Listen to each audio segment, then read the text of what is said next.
Hey everybody, welcome. We are like dot on 5 o'clock. So we are in New Brunswick. If you can believe it, we passed the border about an hour, well, maybe an hour and a half ago. So yay, thank you Ontario, what an awesome time, and thank you Quebec, what an awesome time. Montreal, we had a beautiful dinner. In Ontario, we had meetups in Toronto and Ottawa, and then dinners in Toronto and Ottawa. It was a whole lot of crazy going on. So, but lots of fun and amazing to meet a lot of you guys in person and hear your stories and how you started investing and why you started and all that kind of stuff. It was, yeah, truly inspiring. So thank you for all of that. We're headed to Halifax and Moncton now. So we'll be meeting just our Igniters for dinner. We're not doing meetups out there, but we'll be there for a few days and really looking forward to that. So, and then we're doing Cape Breton Island and the Cabot Trail. That's going to be pretty magical. So, hey, all right. So guys, thanks for telling us where you're from. Peter, wow, Peter actually showed up on a live. This is insanity. We can't even get him to come on and present. Never mind actually show up. Dwight, awesome that you're on. I know you're up north. Hopefully we're going to catch you on our way back through Brandon, hopefully. And Hermel, can't wait to see you on Friday. It's going to be awesome. Kelly, I'm about to drink your wine tomorrow. Just FYI, Kelly Casimiro, she gave us wine when we met her in at the meetup in Ottawa. So yeah, we're gonna drink your wine tomorrow. Let me see here. I am trying to. Let me just see. How do I go backwards? Hang on. Okay, yeah, hang on. Sorry, 1 second here. Jump on and say hi, guys. Where are you from? Did we already come through your area? Did you come and see us at a meetup? Let us know. Okay, so tonight, guys. Hey, Chris. So good to meet you in person.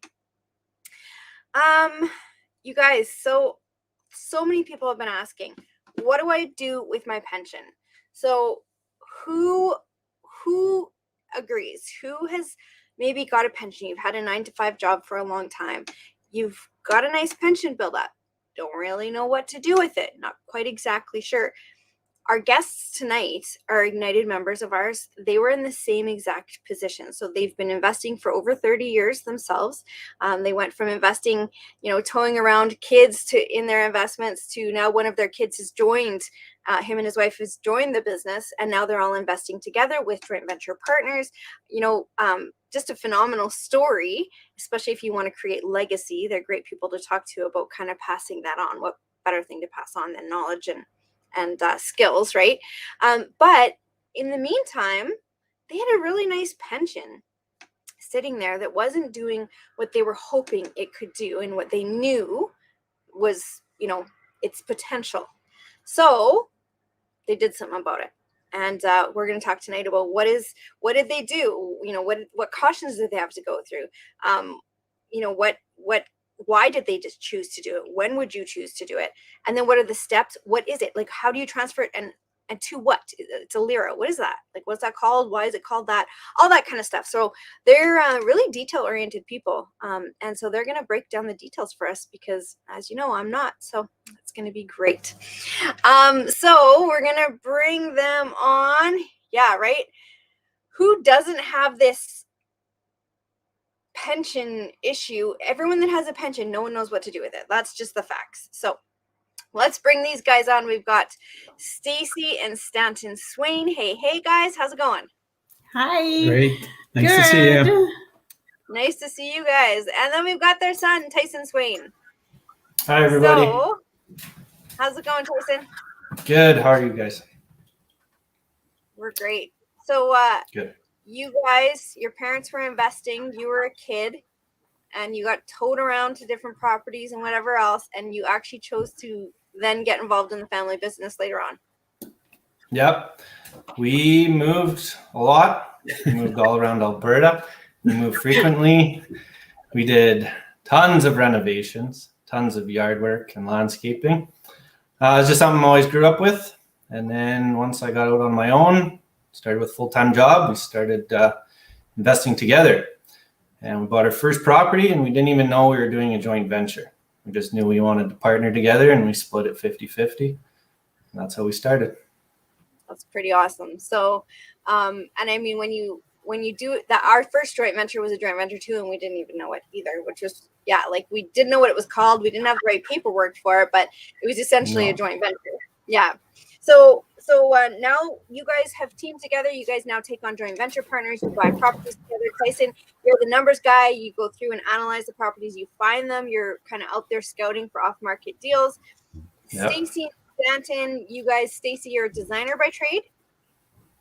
Yeah, for sure. Yeah, I've the last 20 years, I started out just same thing, doing our own houses, just simply because we didn't have any money to hire anybody to do the renos. So we kind of learned as we went. I painted just about every wall and baseboard that there was to be had. And yeah, so we've bought and sold 6 of our own houses and built a brand new one right from a bare hayfield. So that was a pretty big learning curve, but all learning along the way. And then I opened my own staging company, and we had enough inventory to stage 5 new homes. So I worked for a couple of builders, and we had a big warehouse full of furniture, and Tyson also helped with that, moving furniture and so high school job. And then I went on I worked for a larger company these last few years and helped with some big builder accounts, but also small renovations and people just doing their own things. So yeah, helped them with their interior design selections, whether they were renoing or new builds or whatever the case. So yeah, it's been good. All training really leading up to this, I guess, our next little adventure. Right? It's awesome. And Stanton, what were you doing while these two were doing what were you up to? I just retired a year ago from 30 years of teaching, and I was a school principal for 26 of those years, and decided that we probably needed some properties because we couldn't afford to have Stacy continue to decorate our own houses. We had to put it to action in some ways. So she's got her hands full now. The 6 properties. Yeah, how many properties? 16? Yeah, we have a total of 16, and we have 6 vacation rentals in Canmore. So those are the ones that she's actively keeping up to date and decorating and all of that stuff. So it does keep us busy and keeps her creative mind working. So yeah. Awesome. That's awesome. So because you're the one that had the career school admin, school principal, all that stuff, you had a decent pension then. Now, what was the problem with the pension? Why didn't you just leave it as was? Well, there's a number of reasons. The biggest reason, there's 2 big reasons. The one is the amount that we would be receiving, we didn't think was going to be enough to kind of continue the lifestyle that we wanted to live.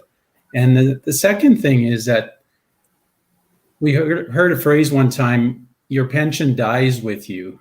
And that is a big thing in that, when both of us move on, that legacy isn't going to be there for our kids and grandkids. So that was a big part of it, was so the amount, and 2, just wanting to leave something bigger than. I love that. I actually never heard it said that way before, but it's true. Your pension dies with you. So yeah, that's pretty awesome. So you wanted something better. You wanted something more. You started looking into it. It's a little bit of a feat, right? To figure out what to do with your pension. Yeah, it is quite a process. And it's not something that someone should take lightly. It's a huge financial decision, and you have to bring in a lot of experts along the way to help you come up with that decision. It's something that we worked on, off and on for a better part of probably 5 years in terms of learning about the pension. But then in the last year, really crunching the numbers and talking to the experts. And then the year that we did it, I spent probably 30 days full time, just going over everything again, dealing with the experts and figuring out what exactly we could do with the sum of money that we were going to be able to take control over. So you are now here to save us those 30 days of full-time reading and figuring out details. We're going to walk us through some of the shortcuts that you learned, some of the details that you learned. You know, there's quite a few people that, you know, we just sent out an email an hour ago, and a lot of people responded and kind of said, oh my goodness, thank you for this. This is so great. Like, it's one of those things that, you know, you think there's got to be something you can do, but you just don't know where to begin or how. Or so let's hit your, well, not your first slide, but I just wanted to throw this in right away here. Let's talk about a disclaimer, guys. Let's put in a disclaimer. You kind of just said it a little tangent, but let's talk about, you know, this a little bit more. Yeah, we just wanted to, you know, obviously put it out there. I'm sure everybody realizes it, but we're just here tonight to share our own personal experience. So like Stanton said, taking your pension out, whether it's a government pension or a personal, like from your company, it's a massive personal decision. We did not enter into it lightly. So we do want people to know that, like, really do your research, really take your time and talk to your, you know, your lawyer, your accountant, go talk to your employer, talk to your company and see what the options are, because our options in Alberta, we're based in central Alberta, we're different than maybe say in Ontario or out in BC. So just, you know, cover all those bases. And yeah, we're just here to share what we learned along our little journey, and studied how we could maybe make life look a little bit better heading into retirement, and yeah, go from there. Yeah, that's awesome. So, and I love that you're going to kind of save us some time. You're going to save us some headaches. And I have a girlfriend that I texted, and I was like, hey, make sure to be on. She's not an investor. And I'm like, make sure to be on this one. And she's like, I can't be. How do I save it? How do I listen to that? I need to know these things. You know, there's so many people out there. So now we talked a little bit about this, but I'm just going to bring up one more, this screen here. Now, you guys are now doing private lending, borrowing. Oh, darn it. Now, how do I get back? Let me see. Do I go back? Yeah, there we go. Okay. Private lending, borrowing, you have partners, you have joint venture partners, you have long-term rentals, you have a vacation rental company, you have, yeah, like all kinds of things. So you partner with people, you take private funds, you give private funds, you kind of have the gamut of real estate investing. And you wanted to learn how you can turn that and take that and make your pension money work in some of those fields. Am I correct? Yeah, for sure. We had always done our own investing, like just with us or with Tyson. That's how we started back in 2015, 2016 with our first one. And through the process and just us being involved with housing all those years, we kind of went through that process. So yeah, big thanks to Tyson actually for encouraging us as mom and dad to like go a little bit farther with this, right? And so he's the one that encouraged us to get involved with Fearless and then Ignited. And we've learned a lot from the members in here, and our private lending, we kind of explored that all last year. Like we really were pretty strategic about it. So we spent a lot of time talking to like Lori May. Sherry Harbour was just a huge influence. A few other Ignited members that helped us along the way to bring our confidence up to be able to do that and, you know all the ins and outs of that. So, yeah. Awesome. Okay, so let's talk about why we would want to, and I'm just going to add your slide back in here. Why would we want to remove our funds from a pension? Let's talk about, when you would do this, or maybe conversely, when you wouldn't do it. Well, there's 4 big reasons. There may be other ones out there. And actually, I just thought of a 5th one just as you were mentioning this slide. So one, if you're leaving your job and moving on to another job that has a different pension, or maybe even leaving the country. So leaving the job, that's number one. You're not happy with your pension and you're able to access those funds and start investing on your own. So that's another reason. You don't meet the requirements of the service. So I just actually finished teaching for 3 years just recently, and I'll explain that in a minute. So I don't have enough service to get that pension again. So I need to pull those funds back out. And the fourth one, again, is, your pension does die with you and your spouse. All of those funds stay in that fund. A fifth reason I just thought of as well is because when I went and asked my employer about getting my pension, my superintendent mentioned at that time that he had a person that actually was going through a divorce, and they had a farm, and he wanted to keep the farm, but he needed funds to pay out his ex-wife. And so he was able to access his cash from his pension and pay out his wife. So there's, I guess, 5 reasons why you might want to pull out your pension. Okay, so I've never had a pension. I've never had a salaried job. I know nothing about benefits, and I know nothing about pensions. So excuse my ignorance, but I have a question. So if for one, does that mean that I'm pulling out my pension, and therefore, like it is with RSPs, I would then trigger a tax event? Am I doing that? It absolutely could trigger a tax event. In the case, if you were actually putting more funds into that pension fund, then the government allows you to. The maximum right now is somewhere around 28 or 29,000 a year. So if your salary is above 70,000 or so, and they're using a percentage of your salary towards your pension, you're going to go over the maximum that the government allows. So it's going to trigger money going into a cash portion of your pension. So when you go to pull that, the cash portion will be taxed. The other portion that's still within the limits will be in what's called a Lira, a locked-in retirement account.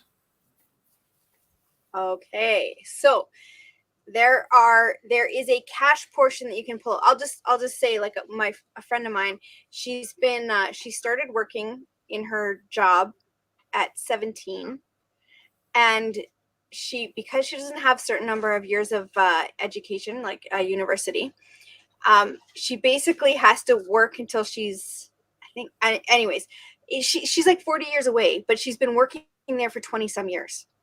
So it's like she's got nothing, like she's got a pension sitting there, but she's like, well, if I leave my job, I guess I just walk away from that. So there's a cash portion, and there's a portion that can be transferred. The government basically wants to make sure that you don't go and spend it all, right? Go on a vacation. They want to make sure that you've got something left for your retirement, force you to almost save it. So the cash portion of it, how would we know the differences? That's specific to a pension plan, correct? Like a company's kind of standard.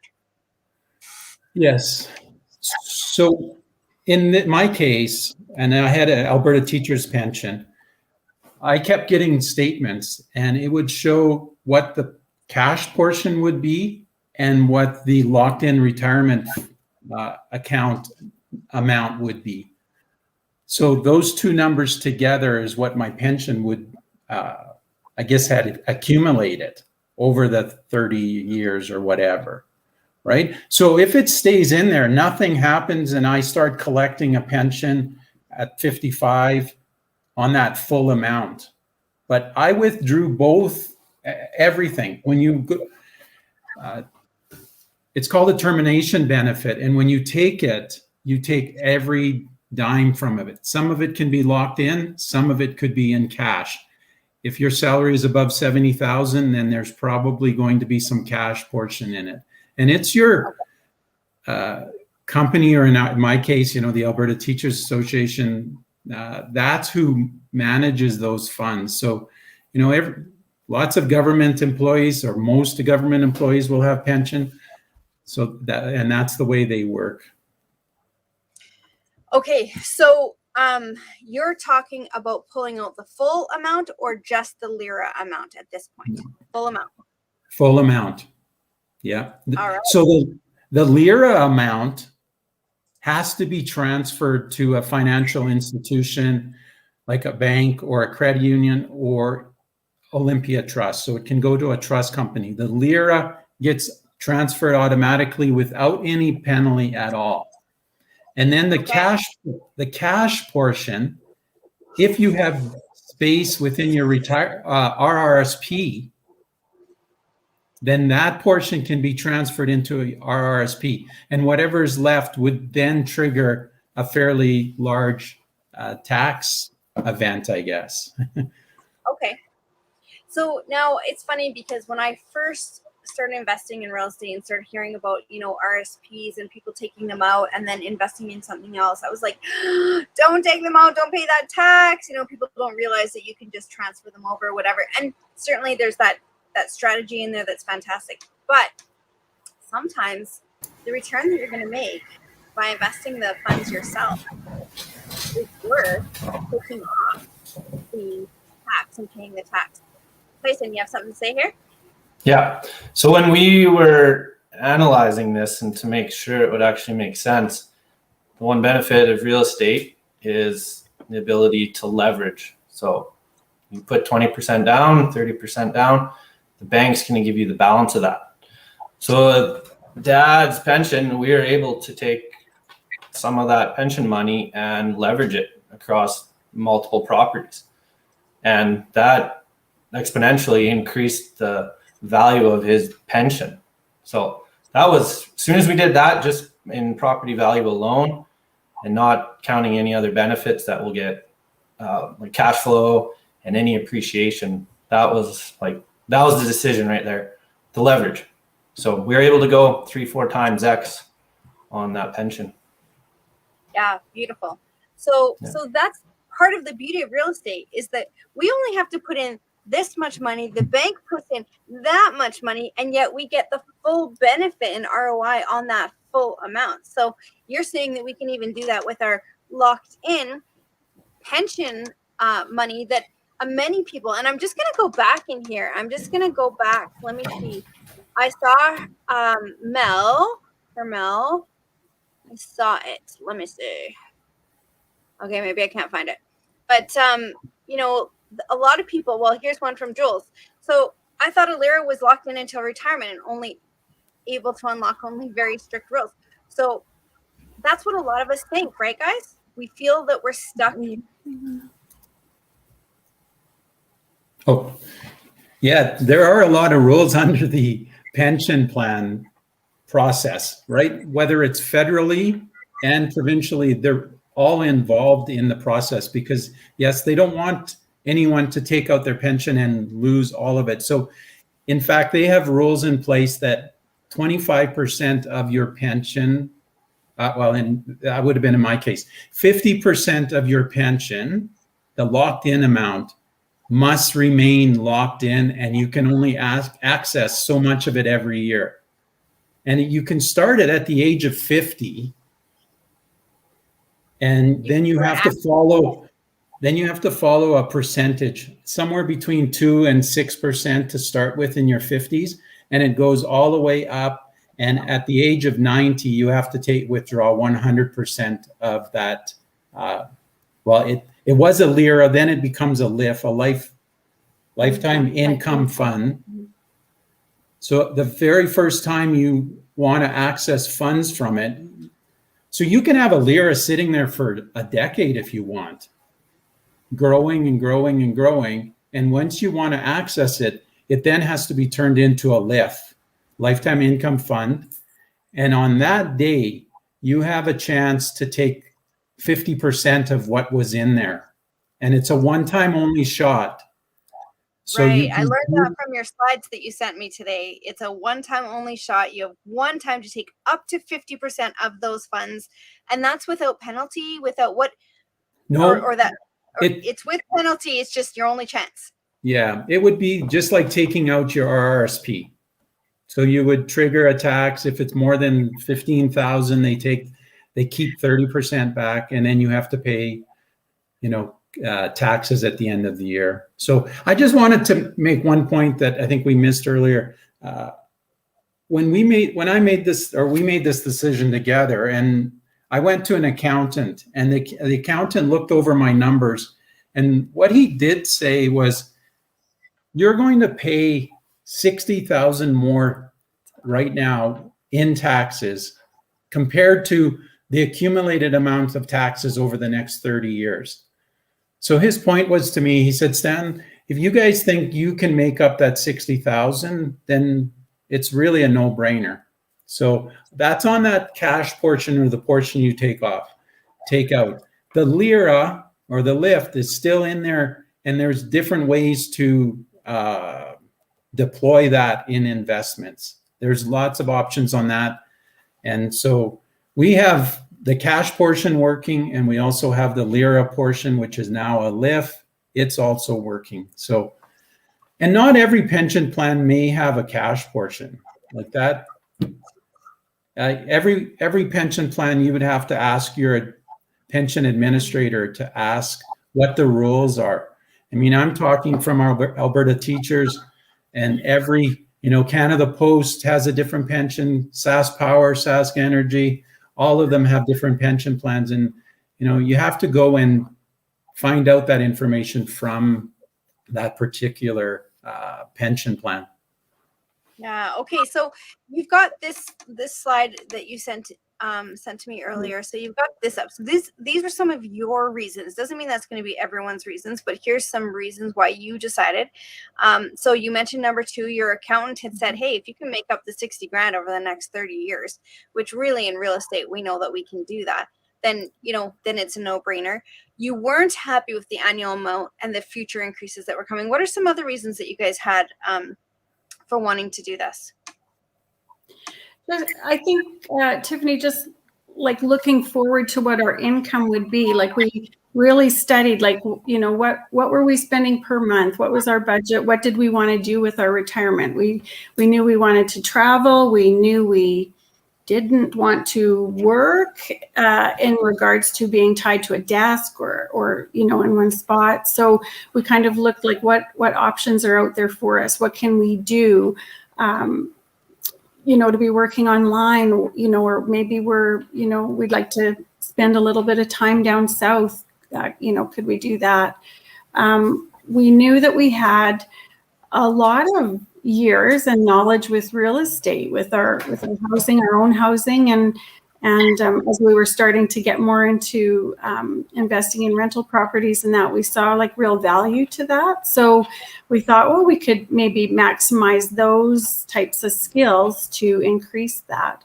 So and then we did chat a lot with like our advisors, at the bank, and we've got a couple family members that are very very experienced in the investment world, in stock market, day trading, that type of thing. So we really pulled on those people's opinion and asked, like, do you think we're crazy? Do you and honestly, I'll tell you that I was terrified. I said to Stanton, I don't know if this is what we should do.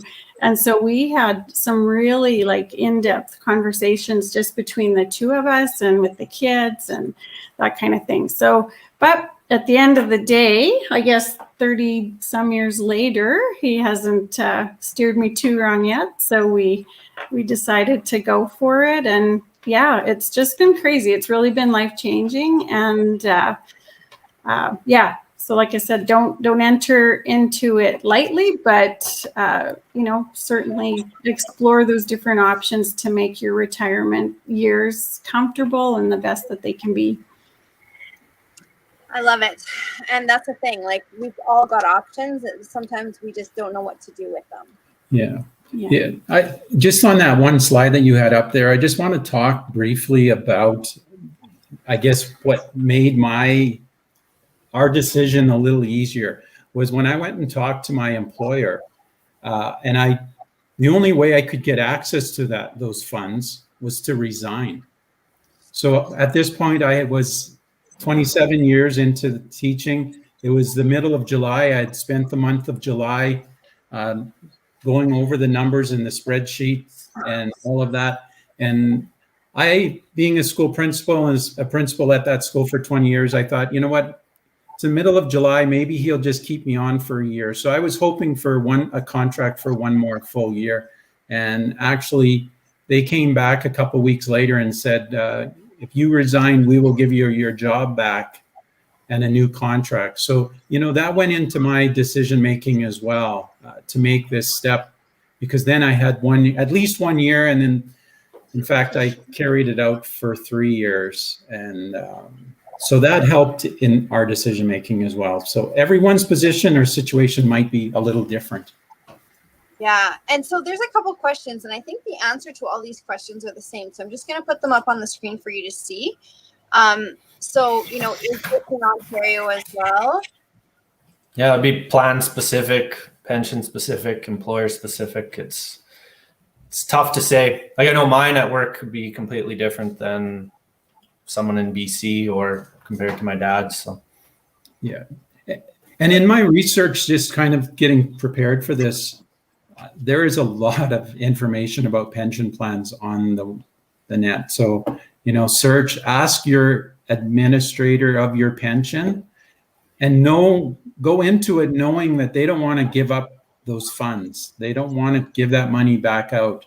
You know, with the Alberta teachers, they give out about 4% of their funds every year to people that are actually moving on, or they're doing what I did, or leaving the country, leaving teaching. So there's not a lot of people that access those funds. Yeah, for sure. So I know with my dad, he was a welder, so he was with a local union, and there was ways to you know, get a hold of that and take his pension differently and all that kind of stuff. But it is pension specific. This question here, like this comment, Mira says, check your plan since the 50% of unlocking is allowed in Alberta. If your pension plan allows for that, it may not be provided. And that's what you guys said from the very beginning, is each plan is so specific. You do have to look at your plan. So just because it worked for Stacy and Stanton doesn't mean it's going to work for Tyson. But the point of tonight is to show you that if you dig in, if you look deeper, there's going to be an option of some sort. It might be cash, it might not. It might be, Lira, it might not. It might be taking it all out, it might not.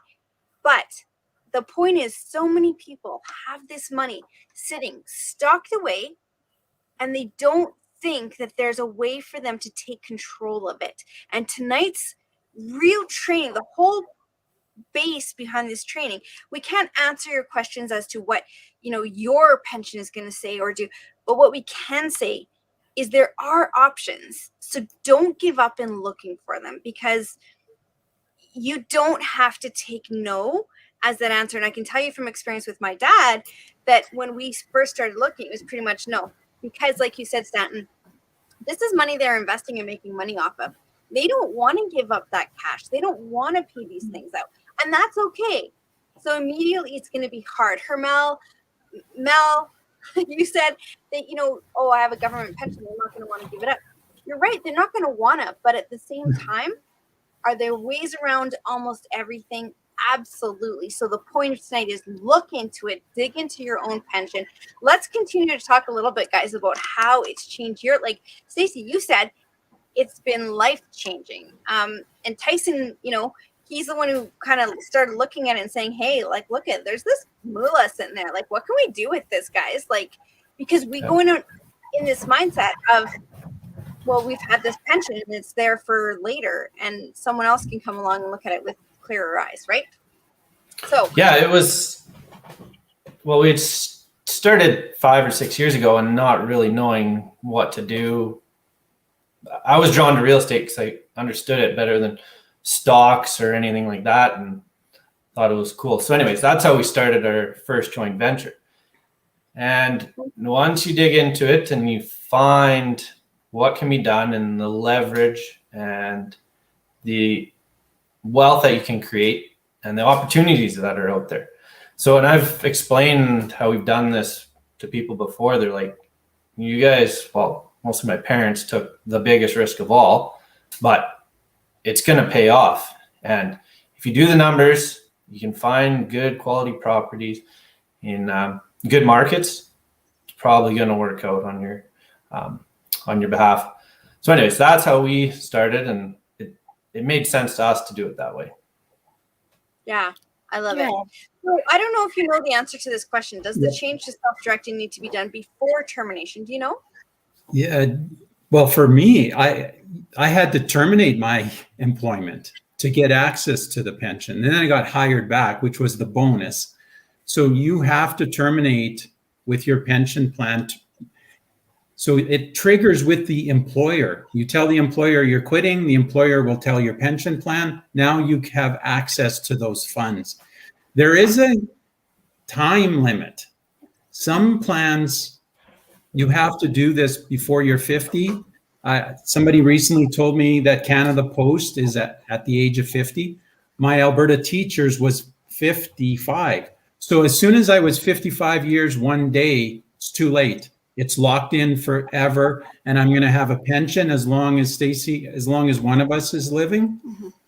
And after that, it dies with us. So that's how those pensions work. So you have to check with your pension administrator. So start checking early, I guess, is the thing. Like I said, we started checking kind of, late 40s, getting into 50, so that we knew what was coming and that we could prepare for that. And it did take, that was a long time in the planning, but I know that we had a call like a couple months ago with some of our Fearless members, and one of the gals had just missed that 56-year cutoff kind of thing. And so Sarah, there you are. I thought that's a perfect segue into that comment. I know I should not remind her of that, but yeah, we were trying so hard, but she'd had her birthday too early. So yeah. But anyways, yeah, everybody's different. Every plan's different. So do check those timelines, because they do have some stuff in place to protect you, right, as you're aging. So you want to be sure that you're checking through all of these details really, really well. Yeah. So I'm just gonna pull up next here. Okay, so this was a little bit of some of the comments about the different provinces. So maybe you can make a comment for us on that. Yeah, just going through getting those rules that each and every person has to check, like your own company pension plan or your government pension plan, because those are different between provinces or federally. And the age rules, and that's just what we were saying, age rules or requirements can also vary between those individual plans. So make sure that you're checking on that. And then they are highly regulated. So yeah, they're. And the banks and the credit unions, Olympia Trust, those people all know the rules that the Lira and then the lift has to be followed by. You don't have to keep track of it. So what happens is that on December 31st of every year, whatever that account is valued at on that day, then leading into the next year, you have to take a certain percentage, somewhere between 2 and 6 in your 50s, and it just keeps rising. So it's based on that number at the end of December of every calendar year. And so then you have a lot of choice. You can take your pension on January 1st for the entire year. You can take it once every month. You could take it quarterly or twice a year. There's a lot of flexibility in terms of how you take your funds from your lift later on. So Yeah, that's awesome. I love it. And Mira, I'm going to assume that you have an HR background. That's what I'm going to assume, just because your comments seem to be very educated. Yeah. You seem to know what you're talking about. So most, and this is, in agreement with you guys, but most plans don't allow you to take your pension as a lump sum after age 55, whether you're still working or not. So, like Sarah, she's like, I'm still crying because she had just had a birthday. And so she was 56, and therefore you can't. So I guess, Stacey, you mentioned earlier today that you guys have been looking at this, fairly early on. I know in a lot of cases when I was excited to hear about these things today, when I talked to you, I was like, oh, okay. Because most of the people that I'm wanting to kind of help with this are over that 55 mark. So it's not going to be for everyone, and that's just the way it is. But if you are under that mark and you've got a pension and you're wanting to use it, self-directed, whether or not there's, you're skilled enough to do that might be another question, or if you're going to private lend it to someone else might be another question that is more skilled. All of those things come into play for sure. But the beauty is, and I think what I wish I had known 10 years ago, is that there is an option. And I never knew that. And I like I said, I went to the union myself. I showed up there with my dad, and he's probably going like, I don't know what this girl wants. And I'm saying to them, okay, so what can we do with his pension? You know, and they're going, nothing. They didn't want to release the funds. Of course they didn't want to release the funds. It's money they're invested in making money off of. So tonight, again, if I can reiterate one more time, is that, guys, it doesn't mean it's going to look exactly like theirs did. But what it is telling you is that there's options. And like Carlene said, you just have to dig deeper. So don't be okay with a no. Keep on digging. Now let's talk about some of the stuff that I'm just going to bring up. Okay, so there are some of these rules, and I think that we did talk about some of these already, but let's talk about the logistics. Can you guys kind of run through some of this for us? Okay, well, the Liras, they have to be transferred to an approved institution, financial institution in each province. And each province, actually, on the internet, you will be able to find the list of approved locations that you can send your funds to. So, because they have to play by those rules that the government has set up. So there is a limit to where you can send it to. And let's just interject by saying the reason that they do this is to protect ourselves from ourselves. Because Yes. really, Totally. if we pulled that money out and went to Vegas 15 times or whatever, you know, Yeah. then here we are in retirement age, having worked our whole lives away, and we've got nothing that's paying us every month. So it's a protection for ourselves. It basically says you have to give your money to someone that's going to guard how you spend it. And some people consider that control. I consider that protection. But certainly that's what the Lira is. A locked-in retirement account ensures that you're going to have locked-in money when you retire. So I'll stop talking. You can continue. Yeah, in regards to banks and credit unions, they're going to want you to purchase mutual funds, some sort of funds from them. Like that's going to be their go-to. So do your research and find out all the other options that are out there in terms of sending those funds over to Olympia and deploying it from there. So one of the things that happened in 2008, and must have been the crash of the whole financial situation in the world, but that's when the federal government allowed pensions to be accessed. It was only in 2008. Up until that point, I think they were locked down a lot tighter. Now they're a little more flexible because of things that happened back in the 2008 time period. Again, I can speak from experience here in that some of my family members had, you know, money in pensions that all of a sudden, you know, their pension went from, you know, what it dropped by probably by 2/3 of what they had because it was invested in things that dropped. So yeah, so it basically maybe gave us more ability to take financial control a little bit more if we want to. Yeah. You know, I always heard about pensions and that, you know, it should be somewhere around 2% per year. So I worked for 2 years, which meant it should have been somewhere around 60% of my, you know, my best 5 years. And honestly, it would have been somewhere around 40% to 45% before taxes and all of the other things. So, you know, I think everyone needs to really look deep into their pension plan and don't just rely on that. That's going to be what you want to live on going forward, because even the annual increases, I think it's 60% of the COLA number, which is 60% of the cost of living increase. So, you know, over time, a pension is going to lose its value against, you know, the markets and inflation. Wow, right. Awesome. Okay, so cash portion. Sorry, go ahead. Let's go to the number 2, the pension rules. I think it's just the next slide, Tiff. There she's. Oh, one more back. There we go. Yeah.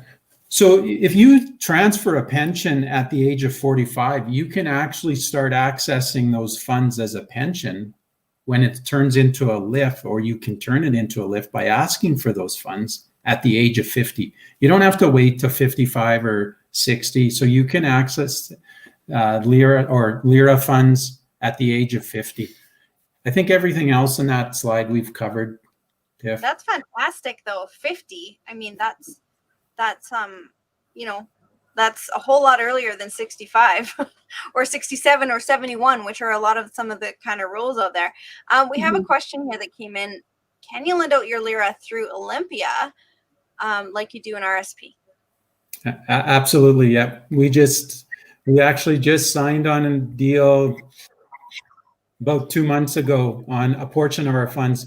We've left some of our the locked in funds at our local credit union, and we have majority of it over at Olympia now. You can actually separate it and send it in different directions. And there are rules around how much you can be sending. You can't break it down and send 10,000 here, 10,000 there. It has to be something like 30 to 40,000 sums, right? It can't be really small amounts. Okay, awesome. And there's a few people that are saying, yep. So Joanne saying, yep, you can. She says, I've done 2 deals with my Lira. So that's awesome. Chris is asking, any thoughts on the value of an indexed pension? Do you know what that means? I don't. An index, I have. I'm not a pension expert, but I'm wondering if that's around the whole COLA, the cost of living increased. Is that, so it will keep him increasing a little bit? Okay, based on inflation. Okay. So Chris, maybe you can answer that. And if you have an answer, maybe we can pick their brains on it a little bit more.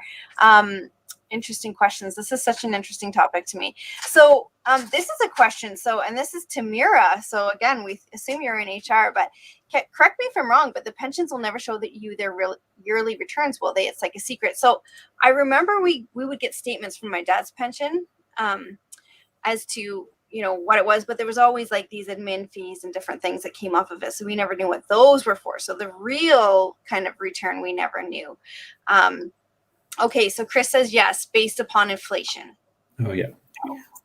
Well, said you're going to get, in my case, it would have been 60% of the cost of living. So, you know, if the cost of living went up $100, I was only going to get an increase of $60. So you're going to lose every year. Back to, what was the question before that, Tiff?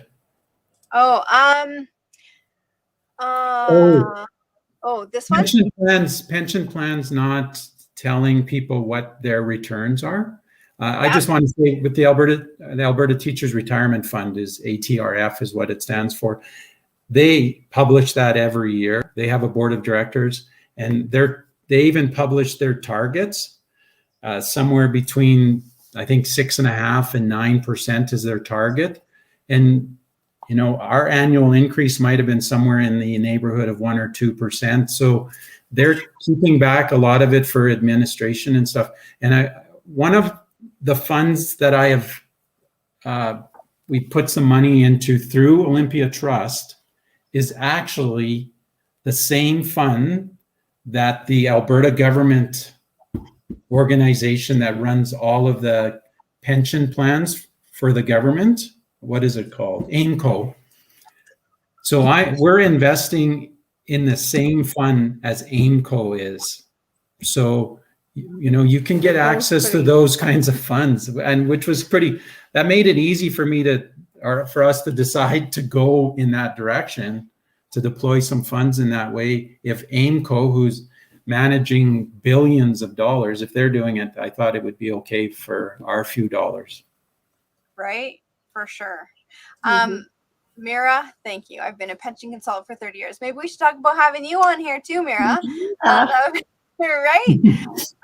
Okay, so also let's talk about this here. We're kind of running. We have 10 minutes left. See, Stacey, she's like, I'm not sure if we'll have enough info for tonight. Yeah.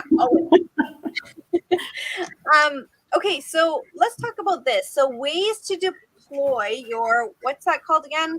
What's the list? Lifetime income fund. All right. So what are some of these? Number one, banks and CUs. What's that? Credit unions. Got it. Okay. All sorts of funds. So in other words, you can put it in whatever mutual or stocks or whatever else they've got going on, just like anybody else, correct? Yes. And if you go to a financial advisor at any one of the banks or credit unions, they're going to tell you to send all of your money to them and put it into some sort of mutual fund. I would do a lot of research before you do that. I have some funds. We have some funds there, but not all of it anymore. That's for sure. So if we're the average Canadian who lost, 30% of their portfolio within 1 month with COVID, then maybe that might not be our first choice, but sometimes we don't know other choices. What are some other choices? Number two, trust companies such as Olympia. What is Olympia? Or, certainly things like that. What can you tell us about those? Well, Olympia Trust, you can send your funds there. They take care of a lot of the background or back room work on it. You can go into private lending deals and lend your funds to other investors. You can also buy exempt market investments like a MIC, which is a mortgage investment corporation, or a REIT, a real estate investment trust. And then, of course, there's other funds through them as well. So there's a lot of market exempt dealers out there that you can work with. And, Lori May has a MIC that's through Olympia that you can send your funds towards that type of fund as well. Well, and the beauty of it, basically, at the end of the day, what we're coming down to again is you have choice. If you want to input it into, mutual funds or whatever else, stocks, bonds, whatever that, the banks are normally going with, do it. Great. But if you choose to do something like what Lori May is doing and invest in her MIC, or if you decide to go into a REIT, or you decide to private lend it out to a private flipper and you want to make 15% on your money, or, you want to go for whatever it might be, the point is you have the choice to do with your pension, what you choose to do. And I think that's the power in this, is that it's not an automatic no. If you want to pull your pension, they might say no right away, or they might make it difficult. But how long did it take you guys to do all that? Because you said it took like months of research even. How long did it take you to actually get the funds and get them working for you? Oh gosh, like when we started the process, Tiffany, like when, Sure. yeah, like we probably 3 good years for sure. And then, in on top of that, we were starting to explore like those other options, like, educating ourselves, like how could we get better than whatever 1% or whatever, the current offering would be, right? So we, it took us a long time, a lot of research, like we said, not something that we entered into lightly. We were pretty hardcore actually in our studies and our research, to be sure, because honestly that could go either way if we weren't smart about it, right? We could have messed up big time. But once we put the funds to our local credit union, we did park it there for a while. And then it took us a year of study and moved it over to Olympia. And now it's taken another 6 or 8 months to deploy it through Olympia Trust. So there's a lot of background work that goes into it. There is. And I'm going to say that you've saved just from tonight. And I think we're going to have to do a version or a secondary version of this. But I mean, just from tonight, you've at least for one shown us another way, for two shown us that there's, options, shown us that certainly some of the kind of high level, not restrictions, what's the word, regulations or rules surrounding them. I know it's a lot of information, so go back and watch this on the replay. If you're on the replay, let us know that you're on the replay. Go ahead and ask your questions. Stacey will jump on and answer them for you if she can. But, and Tyson and Stanton, I'm sure. But actually, Stanton, are you even on Facebook in your own account, or is it mostly Stacey? Mostly her. I have my own account, but if you look on it, it doesn't have much. Just send me a message. I'll pass it on. He's never on there. There you go. Okay, so let's just quickly hit here. I want to talk about how it's changed your life, because at the end of the day, that's what we want, right? We want to empower ourselves to have a different outcome than what we're going to have today, you know, and have choice. So how has this changed your guys' life? I actually wanted to say one thing before we get to the list we had, because we missed I think what's probably our most important one is that we're now connected full time with Tyson and his family and our grandkids. So I think that's probably the number one thing, is that we now have a business relationship with them, and we will forever. So that's probably top. You can take. Yeah. Don't cry, Susie. Don't cry. Yeah, if you know me, yeah, I'll cry when you're talking about my kids. But really, No, you talk about legacy, and what better way, but you know, Tyson's taken it. I've seen his posts and his comments and stuff, and he's just like, he's on it for finding motivated vendors and analyzing the numbers, and you know, clearly he's got a skill set that you guys needed, because he came in and kind of went like, what the heck are you guys doing? Let's do this thing.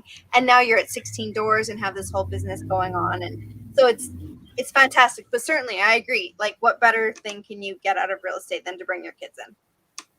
for sure. Yeah, totally. No, and you know, the goal, I think, well, Tyson can jump into with his goals for life and his family. But yeah, for us, I don't know, we you know, it's weird. I shared with one of the ladies on the weekend the Michelle, the trigger word. Yeah. Yeah. So we honestly had a dream always. You guys know that we like to take big family vacations because we do not live close to any of our family. They're in the States and all over Canada. So we started about 10 years ago, taking my parents on big family trips, all of us. So our last couple trips, we had 27 family members join us. And so we've always said, if we could ever afford to do it, we'll, you know, we'll try to make that possible for other people. So yeah, we've realized a dream by doing this, that we're able to share our vacation homes with other people so that they can have, you know, great family experiences. That's super important to us. And it's hard work, but we really find a lot of fun and joy in that. So yeah. And then I don't know, our whole life has opened up with with our real estate investing world. We have just met so many awesome people. And when we realized that we could maybe use our real estate to help other people, that was just a game changer for us. So yeah, we've been enjoying it and not looking back. Yeah. I remember in boot camp when you said, you were like, wow, this is like crazy. So I can actually do what I love, and I can actually help other people. This is like crazy for me. Like when those kind of whatever dots were connected, right? Yeah, I think I cried that day too, didn't I? Maybe. Yeah. It just does all those things together. And then, you know, honestly, I also shared this weekend past that, you know, we had a couple of friends that were like, they were never going to retire. They still are never going to retire. They're going to work forever. They just have a plan to never stop working. So for us, that scared us for them. So we really are trying hard to just to help get them maybe into some form of investing in real estate, whether it's even whatever, 10 grand or whatever it takes, but just something to help them a little bit, because yeah, to us, that was kind of a scary thought when we heard them say that. So, yeah. And Tiff, being the numbers kind of person, I'm sure there's lots out there that are wondering, okay, well, what has this done to your bottom line, to our bottom line? And, you know, I can honestly tell you that we've already doubled our income from what would be the retirement, or doubled what that retirement would have been. And really? And I don't think it's a stretch to say that in 5 years it will be triple, and from there just go on, because the assets that we were able to purchase with those funds and the way we're deploying those funds are going to just increase in value in such a much larger way. So it is really unlimited, but I mean, everyone has to look at their numbers individually. So For sure. Thank you guys. I mean, the hour flew by. I do think we could do this again in a little bit more detail even. And you know, with Mira in there, or, you know, some other professionals as well that just can help guide us, because it's obviously a hot topic. We got so many responses from our email just an hour ago saying, hey, yay, this is great. So, so how to get a hold of you, principalhomeinvestments.ca. You can also private message Tyson or Stacy. They're both on Facebook, Tyson Swain, Stacy Swain. I'm going to do a shameless plug for boot camp. We've got boot camp coming up, guys. You guys have taken our boot camp. Did it help you? Did people come? Like, you know, Yeah, we've taken it, I think, probably 3 or 4 times at least. I started Fearless in summer of 2019, and then we joined Ignited in February 2020. This speaks to the power of like joining a big group that has the experience and has the knowledge. There's a big world out there in real estate investing. It's not just buying a house and having tenants. There's a lot of options. And I was talking with a seller today, and I was explaining mostly the seller financing and agreement for sales, and he had no clue. And then I said private lending and private borrowing, and he's like, well, how could you even do that? Like, is that possible? There's so many things out there. And joining Fearless and Ignited was one reason that we know how to do these things. We know the people to do them with. Yeah, it definitely gave us the connections to the right people to find the right answers. And this is just a part of our process of giving back to all of the people that help us in our process as well. Yeah, it's just awesome. And you guys, like, you've taken this, you know, knowledge, and you're spreading it around, you're sharing it, and you're helping other people. So, I mean, that's what it's all about, is changing lives. And maybe it doesn't affect you, you know, financially, but affects your heart, that the fact that you get to do all of this stuff. So thank you for being who you are and for spreading it. Just awesome. Stanton? Well, thank you, Tiffany, for you and Corey. You guys are just the best humans. And yeah, without you guys, this also probably wouldn't have happened. So there we go. Awesome. Win-win all around. All right, so we have boot camp October 21st. And do I have any other announcements? Just wait. Oh, I just wanted to tie it back really quickly to real estate, and the fact that you're able to take this money, this Lira, and everything that you've done, and you can funnel it into real estate where you know that returns are good because you've been investing for 30 years. So tie it back to real estate. Why do we do this? At the end of the day, because it's one of those return or investments that we can't lose with. So, yeah. All right. I'm going to just kind of throw up some of these, you know, thank yous and, you know, all that stuff. And we're going to love you and leave you. We'll see you guys next week. I don't even remember what we're doing next week, but we will see you. Cheers, everyone. We'll talk to you then. Thank you. Thank you. Thank you. Bye.